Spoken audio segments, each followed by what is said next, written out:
اور عوام آپ کے ساتھ نہیں ہے تو پھر آپ کیسے دہشت گردی کا مقابلہ کریں گے؟ پھر تو خیبر پختونخوا کا وزیر اعلیٰ بھی بھتہ دے کے اپنی حفاظت کا بندوبست کرے گا، پھر تو آپ کے سیکورٹی کے ادارے جو ہیں وہ بھی جو ہیں گڈ طالبان اور بیڈ طالبان کے نام پہ جو اپنی پالیسیاں چلائیں گے۔ اور آپ کا وزیر داخلہ جو ہے انڈورس کرنے کے واقعہ ایسا ہو رہا ہے؟ دیکھیں محسن نقوی نے اس کی تردید نہیں کی، بجائے تردید کرنے کے محسن نقوی نے ٹویٹ کر دیا ہے کہ ایک جو سب سے بڑا عہدیدار ہے صوبے کا وہ بھی بھتہ دیتا ہے دہشت گردوں کو۔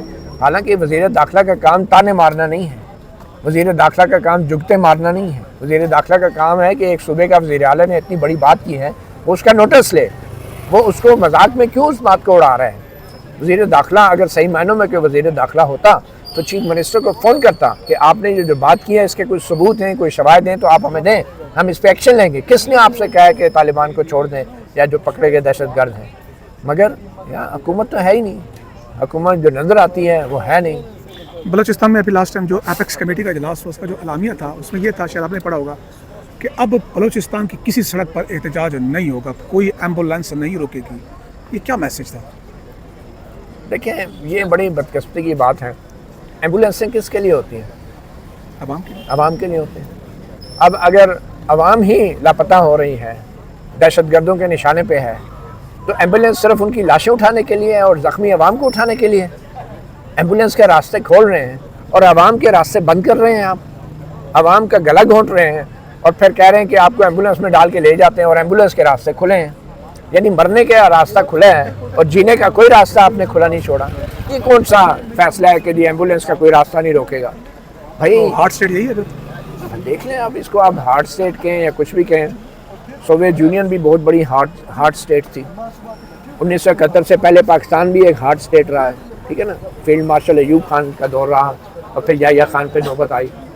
تو یہ ہارٹ اسٹیٹ جو ہے، یہ اسٹیٹ ہارڈ نہیں ہو سکتی۔ کوئی بھی چیز جو ہے نا سخت ہوتی ہے وہ ٹوٹ جاتی ہے۔ لچک، ریاست میں لچک ہونی چاہیے، اور لچک نہیں ہوگی تو پھر وہ اگر کوئی درخت کا تنا بھی بہت سخت ہوتا ہے نا، اس کی شاخیں بھی، تو وہ ٹوٹ جاتی ہیں۔ ٹوٹ جاتے ہیں۔ یہ جب بھی مسنگ پرسن کی بات یہ سوال اٹھایا جاتا ہے، چاہے وہ عسکری اینڈ پہ ہو، اسٹیبلشمنٹ سے ہو، تو ایک بات کر دی جاتی ہے، پھر لیٹسٹ یہ سٹارٹ ہوا ہے کہ یہ پراکسیز ہیں، یہ سہولت کار ہیں ان علیحدگی پسندوں کے، اور آپ اور میں آواز اٹھاتے ہیں تو ان کو بھی یہ تانا ملتا ہے۔ اور اب تو لگتا ہے کوئی پتہ نہیں کوئی فورس بھرتی ہوئی ہے سوشل میڈیا پر کہ جب بھی کوئی ٹویٹ کرو، ان کی ویڈیو شیئر کرو تو سینکڑوں کمنٹس شروع ہو جاتے ہیں۔ یہ سوچ کیا پیغام ہے؟ دیکھیں جب کشمیر میں مجاہدین کو بھارت دہشت گرد قرار دے کے گولیاں مارتے ہیں تو ہم پوری دنیا میں جا کے یہ کہتے ہیں کہ کشمیر کے مسئلے کی روٹ کاز دیکھا جائے، یہ لوگ کیا چاہ رہے ہیں، لوگ کیا مان رہے ہیں، ٹھیک ہے نا؟ اسی طرح جب افغانستان میں 9/11 کے بعد امریکہ نے حملہ کیا تو ہم نے ہی کہا نا، ہمارے تجزیہ کاروں نے، ہمارے ڈیفنس اینالسٹ نے، کہ اس کی روٹ کاز دیکھی جائے کہ یہ جو مسلمانوں کے اندر نفرت پیدا ہو رہی ہے امریکہ میں، اس کی کیا وجہ ہے؟ امریکہ کے خلاف جو نفرت پیدا ہو رہی ہے۔ اسی طرح میں سمجھتا ہوں کہ بلوچستان میں بھی جو یہ دہشت گردوں کی کارروائیاں ہو رہی ہیں اور جو عام لوگ بھی متنفر ہو رہے ہیں اور یہاں پہ آ کے بیٹھے ہیں، اس کی بھی تو روٹ کاز دیکھنی چاہیے نا ہمیں۔ ہم ساری دنیا کو روٹ کاز کا سبق پڑھاتے ہیں لیکن اپنی روٹس میں ہمیں جھانکنے کا وقت نہیں ہے۔ تو اس کی روٹ کاز دیکھیں۔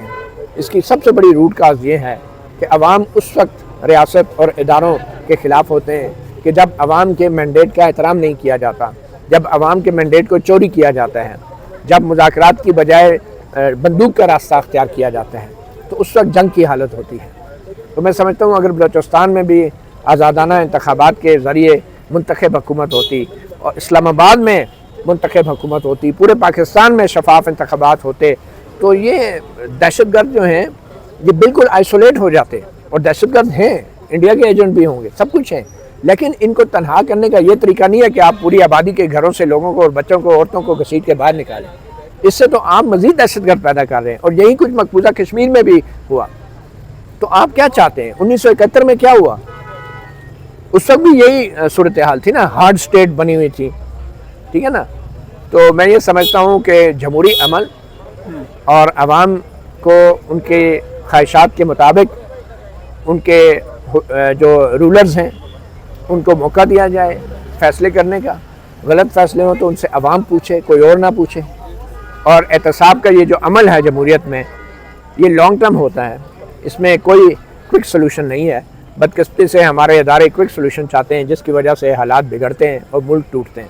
سر سیکنڈ لاسٹ کویشچن، آپ کیا سمجھتے ہیں کہ ڈاکٹر فوزیہ صدیقیہ جب ملاقات کی تو ایک چیز کلیئر میسج کیا کہ ایک سردار اعجاز صاحب کے توہین کے نوٹس کے بعد یہ ہوا، ان کے لیے کیا ایسا ہو کہ وزیر اعظم صاحب بلا لیں ان کو بھی، کسی کو کوئی بات کر لیں؟ دیکھیں اگر یہ وزیر اعظم بلا بھی لے گا تو کیا فرق پڑ جائے گا، یا وزیر اعظم یہاں پہ بھی آ جائے گا تو کیا فرق پڑ جائے گا. یہ وہی وزیر اعظم ہے نا جو اطمن اللہ کی عدالت میں بھی پیش ہوتے رہے، وہی وزیر داخلہ ہیں، وہی وزیر دفاع ہیں جو پیش ہوتے رہے عدالتوں میں لاپتہ افراد کیس میں، اور وہاں جا کے ایسے کھڑے ہو جاتے تھے اور انہیں بھی پتا تھا کہ یہ کچھ نہیں کر سکتے.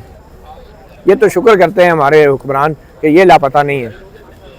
تو میرے خیال میں وزیر اعظم کے آنے کی بات نہیں ہے. یہ جو سب سے بڑا مسئلہ ہے روٹ کاز، وہ اس ملک میں شفاف انتخابات ہیں اور منتخب حکومت ہیں. سیاسی جماعتیں جو ہیں ان کو عوام کی طاقت پہ بھروسہ اور فخر کرنا چاہیے، ان کو کسی ہائبرڈ نظام پہ فخر نہیں کرنا چاہیے. اور یہ جب تک یہ ہائبرڈ نظام اور ہائبرڈ سوچ جو ہے یہ ختم نہیں ہوتی ہمارے حکمرانوں میں سے، اس وقت تک یہ مسائل جو ہیں دن بدن بڑھتے ہی جائیں گے. سر آخری سوال زحمت تمام، 19 مزید افراد کے بارے میں دعویٰ کیا جا رہا ہے منیب فاروق صاحب کے سزائیں ہوں گی، نااہل ہوں گے، لگتا ہے کہ ان کو پہلے میسج آ گیا کہ کس کس کو سزا ہوگی، ان کے نام بھی لیے جا رہے ہیں. کیا دیکھ رہے ہیں 5 اگست اور اس ساری صورتحال میں؟ دیکھیں میں ایسے ڈاکیے تجزیہ کاروں کے بارے میں کیا تجزیہ کروں، ان لوگوں کی اپنی تو کوئی سوچ ہوتی نہیں ہے. ان کو واٹس ایپ آ جاتا ہے، خبریں دے دیتے ہیں.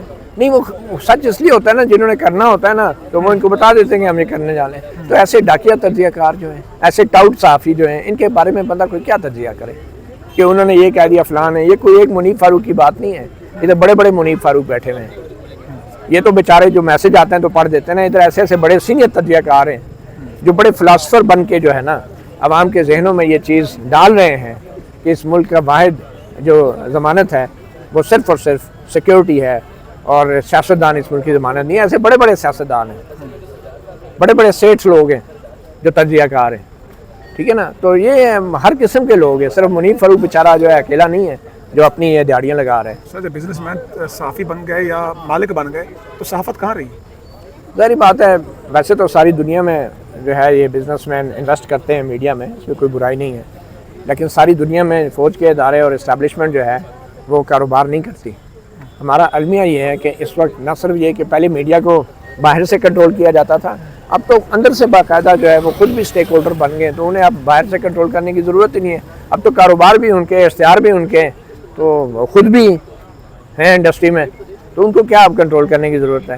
پھر ظاہری بات ہے کوئی آزاد خیال اور آبجیکٹیوز تجزیہات تو نہیں پیدا ہوں گے نا، پھر تو یہی پیدا ہوں گے جن کا آپ نے نام لیے ہیں. بہت شکریہ متی اللہ جان صاحب ہمارے ساتھ موجود تھے. اپنے فیڈ بیک سے ادا کیجیے، اجازت دیجیے. اللہ حافظ.